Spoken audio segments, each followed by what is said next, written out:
9th March 2026 একটা ব্যস্ততম বিয়ের দিন ছিল। এই দিনে আমার দুটো ব্রাইড ছিল একই লোকেশানে, মানে আমার লোকেশানের মধ্যেই।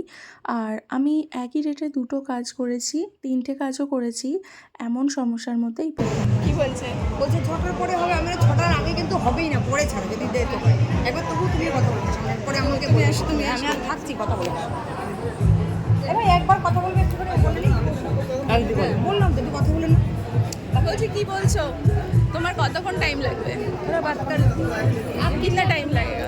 आपका उधर कितना हो जाएगा? इधर अभी कम से कम 2-2.5 घंटे से ज़्यादा 3 घंटा लगेगा। इधर 3 घंटे लगेगा अभी? अब तू बज रहा है ना तो 5 बज जाएगा ना, 5 बजे बुला दो।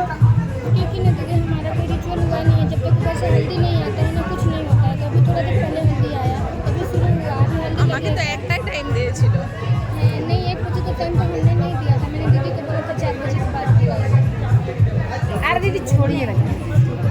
6 बजे तक ये हो जाएगा। हाँ 6 तक बाद 6 बजे हो जाएगा। 5-6 बजे के बीच में आइए।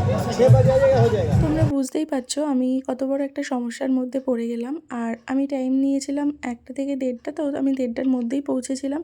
কিন্তু সেখানে 3 থেকে 4 ঘন্টা ওয়েট করা আমার পক্ষে সম্ভব ছিল না। আমি সেকেন্ড ব্রাইডের লোকেশানে যাই, তখন সেকেন্ড ব্রাইড আমাকে দেখে বলে দিদিদের আলাদা জায়গায় বসতে বলো। যেহেতু আমি অলরেডি আগে পৌঁছে যাই, আমি তখনও তাকে কখনও তাড়া দিইনি।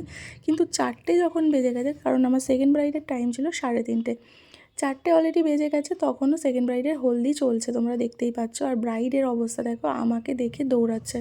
কারণ আমি বলেছি 4:30 ওভার হয়ে গেলে আমি কিন্তু আর ওয়েট করতে পারবো না। কারণ তোমরা তো দেখলে আমাকে সে ফার্স্ট ব্রাইডের ওখানে আবার যেতে হবে। তো অনেক মানে ব্রাইডের সঙ্গে আমি অনেকবার বলে তাকে জোর করেই নিয়ে এসে বসিয়েছি আর কি। যাই হোক, এই ছিল তার ফাইনাল লুক। তার খুব পছন্দ হয়েছে লুকসটা। আর আমাকে বলেছিল দিদি একদম আমাকে সিম্পল স্যাটেল লুক দেবে, যাতে একদম সফট লাগে আর স্কিন টাইপ করবে। তো আমি সেরকমভাবেই কাজটা কমপ্লিট করে ফার্স্ট ব্রাইডের ওখান থেকে, মানে সরি সেকেন্ড ব্রাইডের ওখান থেকে আবার আমি ফার্স্ট ব্রাইডের কাছে আসি। রয়্যাল গার্ডেনে ছিল আমার ওই ফার্স্ট ব্রাইড। মেকআপ আর্টিস্টদের প্রচুর সমস্যার সম্মুখীন হতে হয়, তো সেটারই আর একটা পার্ট তোমাদের সঙ্গে শেয়ার করি। চলো। कितना जल्दी हो सकती है? ঠিক আছে, চলো কোথায় वो देखने में अच्छी है ना। ऐसा करेंगे। देखने में अच्छी हो तो जल्दी होगा। समय नहीं लगेगा।